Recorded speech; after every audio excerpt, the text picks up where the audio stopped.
Hi Foxes, it's Miss Emily. I hope you guys are having a good week so far. Today we're going to talk about adding and subtracting fractions by finding common denominators. Yesterday we talked about finding common denominators by looking at equivalent fractions. Today we're going to talk about finding common denominators by looking at factors, factor pairs, and multiples. So a number is a factor of another number if it divides the number equally. So that means when you divide the number by another number, you get an answer without a remainder. So, for example, factors of 36 are 1, 2, 3, 4, 6, and we've got a couple other blank spaces because 36 divided by 1 is 36. It divides equally. 36 divided by 2 is 18. It divides equally. 36 divided by 3 is 12. It divides equally. So I want you to pause the video and see if you can come up with the next four factors of 36. So the next four factors are 9, 12, 18, and 36. Because 36 divided by 9 is 4. 36 divided by 12 is 3. 36 divided by 18 is 2, and 36 divided by 36 is 1. If you guys notice, each of these numbers go with another number, right? Which brings us to factor pairs. Factor pairs of a number are two numbers that, when multiplied, make the number. So, for example, 1 and 36. Those are factor pairs of 36 because 1 times 36 makes 36. 2 and 18.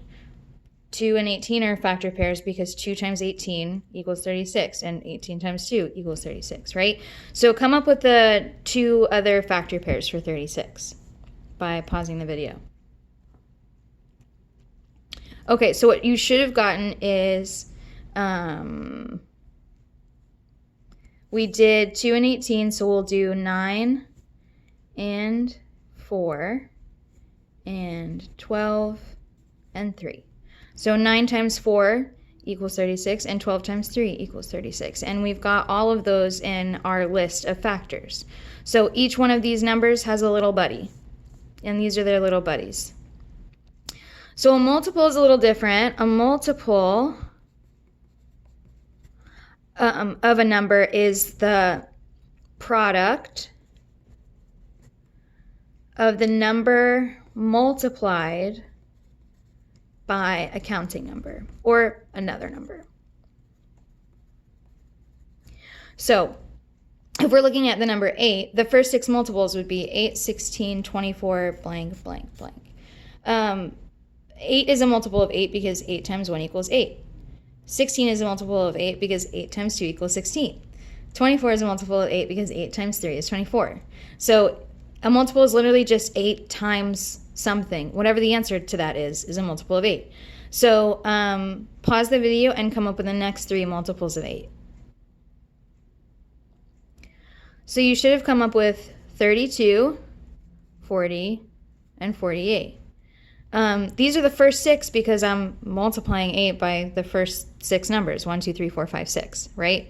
So in your packet there should be a try it page.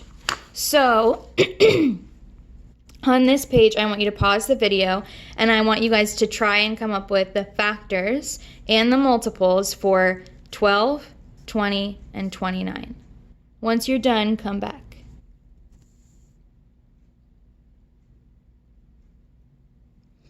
So you can find the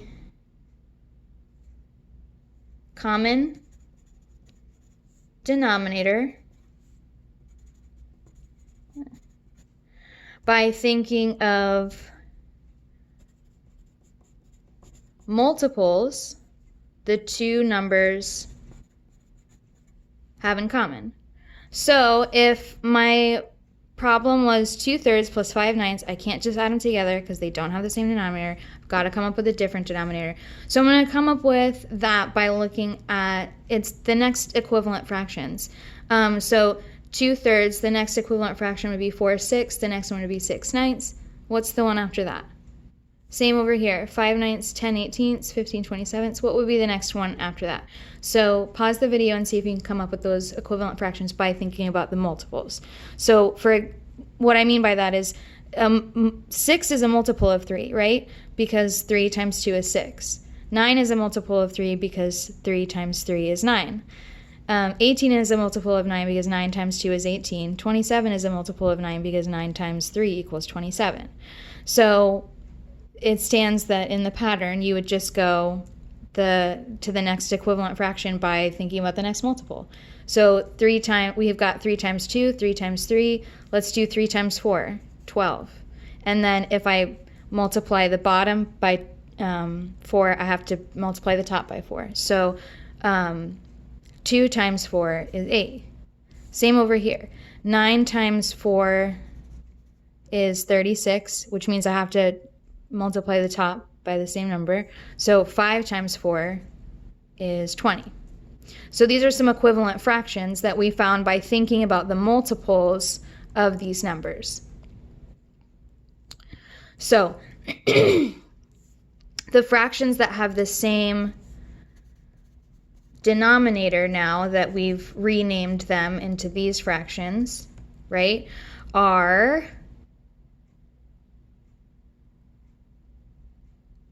6/9 and 5/9. So this one we can actually go with our original fraction because I've got a 9 here and a 9 here, right? So 6/9 and 5/9. So 9 is a multiple of both numbers. And if you look, 3 is a factor of 9, right? 3 times 3 is 9. So that means that if 3 and another number make 9, we can say that 3 is a factor of 9. So if one denominator is a multiple of the other,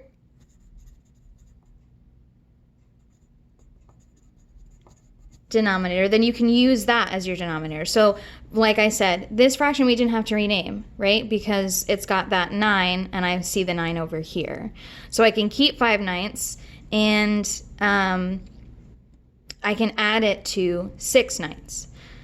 So what I would do then is use 9 as our common denominator. So if you look at this one, what we would do if we were just looking at, if we hadn't renamed it yet, if we were just looking at the multiples, so if I just figured out, okay,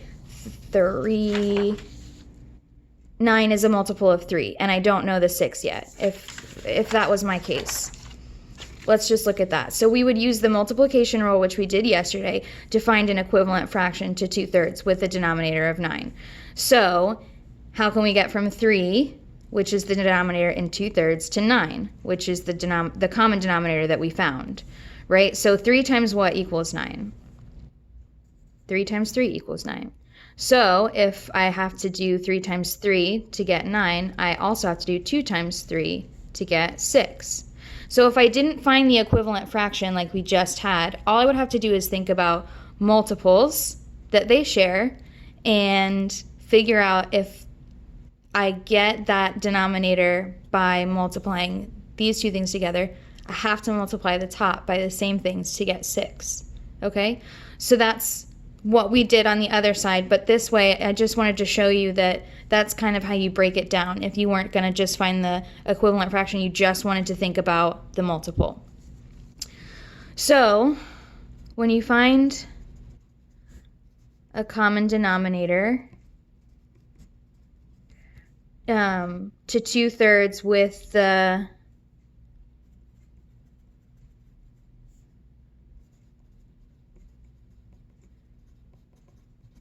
Sorry guys, this is supposed to be equivalent fraction up here. I know that's so annoying. And you guys hate it when I do that. Which I do frequently, I think. An equivalent.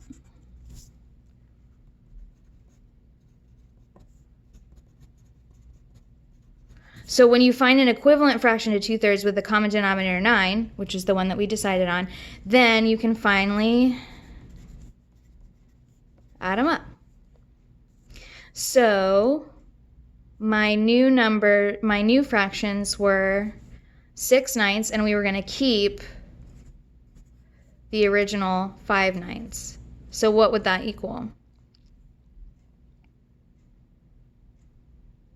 You guys can pause it if you want to try and figure it out, or I can just tell you.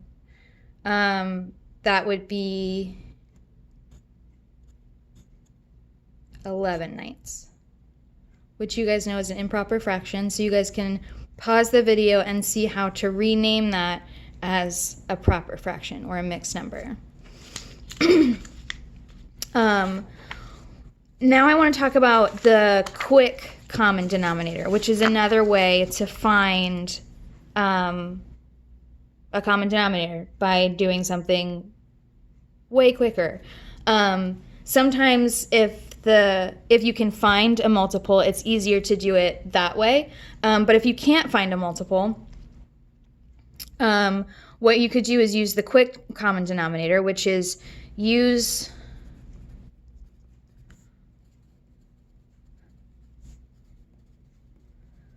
the quick common denominator to compare. You could use this to compare fractions more easily by multiplying the two denominators together. So if I was comparing 3/7 and 7/8, then I could say, okay, well, 7 times 8 is, do you guys know it? 56. So that can be my common denominator. So once I have found the quick common denominator, I'm going to find equivalent fractions for 3/7 and 7/8 that have the new denominator 56. So 7 times what equals 56? Well, I just multiplied 7 by 8 to get my new denominator, and I just multiplied 8 by 7 to get my new denominator, right? So if I multiply the bottom by one number, I have to multiply the top by the same number, right? So 3 times 8 is, and 7 times 7, because I multiplied this by 7, I have to multiply the top by 7. So this would be 49, and this would be 24, maybe? Yeah. Know your math facts, guys. I don't know mine, and it's really frustrating. It takes me forever to do a lot of things. I wish I had practiced them more. So when you're bored at home, y'all, go over your math facts. So now I've renamed my fractions 24 and 56, or 24, 56, and 49, 56. They both have the same denominator, so now I can compare them. So which is bigger, 24, 56 or 49, 56? 49.56 is bigger than 24.56, right? If I had 56 pieces of candy and I ate 49 of them, I would be eating more than if I had only eaten 24 of them. So now you guys know how to find the common denominators a couple different ways. You can use finding an equivalent fraction, which we did here by thinking about the multiples, or you can just think about the multiples like we did here. I found 9 as my new denominator because I know that 9 is a multiple of 3. So we figured out how to find the equivalent fraction by changing our common denominator to a multiple of the other. And then we looked at the quick common denominator, how to find the denominator if I want to do it a little bit quicker, or if I want to compare to two fractions more easily, or more quickly, I guess, I could just multiply these two numbers to get 56. So today, because this was such a long video and we went over so many things, I'm not going to ask you to do this today. This is something that you can do tomorrow. And if you need to look at the video again, obviously it's there for you to use as a resource, as are these notes. So you're going to do this and the math boxes on Wednesday. So you should be watching this video on Tuesday. So you're going to do this page on Wednesday, and it should be attached to this Tuesday packet. So if you guys have any questions, email me. I would love to hear from you. Let me know how it's going, if it's getting easier or getting harder, or whatever you guys need. I'm here for you, okay? So email me if you have any questions about this. Bye, guys.